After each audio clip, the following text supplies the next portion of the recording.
Qala Jibril man adraka Ramadan falam yughfar lahu ab'adahu Allah qul amin faqultu amin summa qala man dzukirta indahu falam yusalli alayka ab'adahu Allah qala qul amin faqultu amin summa qala man adraka abawayhi indal kibari aw ahadahuma falam yudkhilahul jannah ab'adahu Allah qul amin faqultu amin.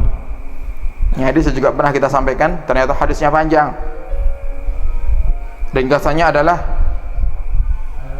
pernah malaikat Jibril berkata kepada Rasulullah sallallahu alaihi wasallam, "Man adraka Ramadan wahai Muhammad, kalau ada orang mendapati bulan Ramadan falam yughfar lahu ab'adahullah."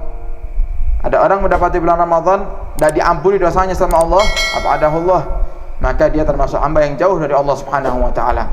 Artinya kebangetan kalau ada orang masuk bulan Ramadan dan dapat ampunan Allah, kebangetan sekali. Kata malaikat Jibril, "Qul amin ya Muhammad." Wahai Muhammad, katakan amin biar kapok sekalian. Katakan amin wahai Muhammad. Faqultu amin. Kemudian kata Nabi Muhammad, aku mengatakan amin. Kemudian malaikat Jibril berkata lagi, "Man dzukirta indahu wa lam yusalli alaika ab'adahu Allah." Wahai Muhammad, kalau ada orang yang menyebut namamu di hadapannya kemudian dia tidak menjawab salawat kepadamu, maka dia termasuk hamba yang dijauhkan oleh Allah Subhanahu wa taala. Kalau kita dengar nama Nabi Muhammad, baca salawat. Kata malaikat Jibril, kalau ada orang itu mendengar Nabi Muhammad, nama Nabi Muhammad disebut, kok ada salawat kepada Nabi Muhammad, maka ab'adahullah, dia termasuk hamba yang dijauhkan dari Allah Subhanahu wa taala. Kemudian malaikat Jibril katakan, "Qul amin." Katakan amin wahai Muhammad. Kemudian Nabi Muhammad katakan amin. Ini seakan-akan doa. Kalau kita dengar nama Nabi Muhammad tak mau salawat, doanya kita jauhkan dari Allah Subhanahu wa taala. Naudzubillah. Sehingga dijawab salawat. Termasuk fadilahnya orang yang bersalawat sudah kita jelaskan secara panjang lebar di Ahad pagi, dan itu pun hanya sekelumit aja, sekelumit aja. Sebenarnya banyak kalau kita baca kitab, banyak sekali fadilah bersalawat kepada kita Muhammad sallallahu alaihi wasallam. Di antaranya asyifa, mendapatkan kesembuhan dari segala macam penyakit, baik penyakit hati ataupun penyakit zahir, penyakit jasad. Kemudian lancar rezeki juga salawat. Kemudian apa lagi? Bebas dari siksa neraka juga salawat. Seperti hadis yang panjang yang pernah kita hadirkan di Ahad pagi, Nabi Allah Adam alaihissalam melihat anak-anak cucunya ini mau masuk surga, mana yang masuk surga dan mana yang masuk neraka. Ketika ada satu orang masuk neraka, ternyata umat Nabi Muhammad. Nabi Adam manggil Nabi Muhammad SAW, "Ya Ahmad, ya Ahmad, coba lihat umatmu, ada yang mau masuk neraka."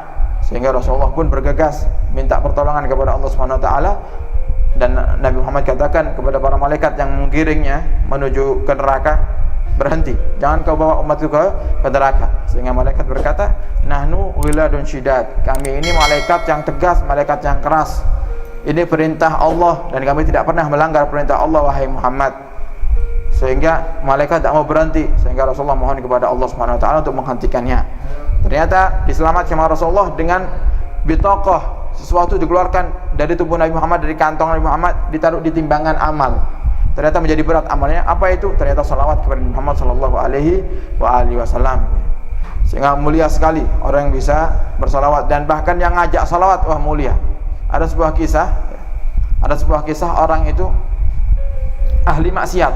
Ada orang ahli maksiat, suka berbuat dosa, tapi dia pernah mendengar tentang fadilah salawat, sehingga dia teriak ketika lagi kumpul sama teman-temannya. Dia teriak, "Sallallahu ala Muhammad." Teman-temannya semuanya jawab, "Allahumma shalli wa sallim alaihi." Ketika wafat, temannya ada yang bermimpi, "Apa yang kau dapati di akhirat? Apa yang kau dapati saat ini?" "Aku dalam keadaan mendapatkan keistimewaan yang begitu besar. Aku dapat surganya Allah Subhanahu wa taala." Kenapa? Karena dulu aku pernah ngangkat suaraku untuk ngajak orang lain bersalawat, kemudian orang yang hadir di sekelilingku mereka bersalawat juga kepada Nabi Muhammad SAW. Karena sebab itu aku masuk surganya Allah Subhanahu wa taala. Sehingga kadang-kadang kita kalau hadir majelis maulid ada yang teriak, "Sallallahu alaihi Muhammad." Wah, itu bisa masuk surga itu orang. Bisa ngajak orang lain bersalawat. Kemudian dikatakan summa qala, malaikat Jibril berkata, "Man adraka abawaihi indal kibar au ahadahuma." Barang siapa yang mendapati kedua orang tuanya ketika dia sudah dewasa atau salah satunya. Barang siapa yang mendapati kehidupan kedua orang tuanya ketika sudah baligh, ketika sudah dewasa, atau salah satunya entah itu bapak atau ibunya, falam yudkhilahul jannah, dan kedua orang tuanya ini tidak bisa menjadikan sebab dia masuk ke dalam surganya Allah Subhanahu wa taala, abadahullah, maka dia termasuk hamba yang dijauhkan dari rahmat Allah Subhanahu wa taala. Artinya semacam ini. Kalau kita punya orang tua, sekarang kalau kita sudah dewasa, orang tua kita masih hidup, maka jadikan kesempatan yang mulia ini untuk menggiring kita masuk ke dalam surganya Allah Subhanahu wa taala dengan keberadaan orang tua kita. Dengan apa? Khidmah kepada mereka. Khidmah kepada ibu kita, khidmah kepada ayah kita. Kalau ada dua-duanya, bersyukur kepada Allah. Maka jadikan tiket untuk masuk surga kita melewati kedua orang tua kita. Ya. Kata malaikat Jibril, kalau ada orang yang mendapati kedua orang tuanya dan dia dalam keadaan sudah dewasa, orang tuanya masih hidup, kok orang tuanya tidak bisa menjadikan dia masuk surga, artinya dia tidak bisa menjadikan kesempatan ini untuk menggapai surganya Allah Subhanahu wa taala, abadahullah, maka dia termasuk hamba yang dijauhkan dari Allah Subhanahu wa taala. Qul amin, katakan amin wahai Muhammad. Kemudian Nabi Muhammad katakan faqultu amin, aku katakan amin. Sehingga hati-hati kalau masih punya orang tua, bersyukur kepada Allah Subhanahu wa taala, dan semoga orang tua kita semuanya dipanjangkan umurnya oleh Allah Subhanahu wa taala, dikasih sehat afiat, taat fi taatillah. Gunakan orang tua kita sebagai jalan untuk menuju surganya kita dengan khidmah kepada mereka. Kalau seandainya kita gunakan waktu kita untuk khidmah kepada orang tua kita selama 24 jam, tidak cukup sebenarnya untuk mengganti jasa mereka. Sehingga paling tidak kita tetap menyenangkan hati orang tua kita dengan apa? Dengan apapun. Yang punya harta dengan hartanya, yang punya ilmu dengan ilmunya, yang punya tenaga dengan tenaganya. Terkadang seorang anak itu, dan alhamdulillah, dan ada tipe orang semacam ini, dan ada padahal orang tuanya masih ada, itu bukan malah bersyukur, malah berharap orang tuanya cepat mati. Malah berharap orang tuanya cepat mati. Tanya, Ustaz, gimana hukumnya suntik untuk orang tua? Suntik apa? Suntik intinya untuk menenangkan, katanya untuk menenangkan, padahal suntik ini untuk cepat mati. Orang tuanya sudah bikin repot, artinya biaya rumah sakit sangat besar, sehingga dia berharap sudahlah mati aja.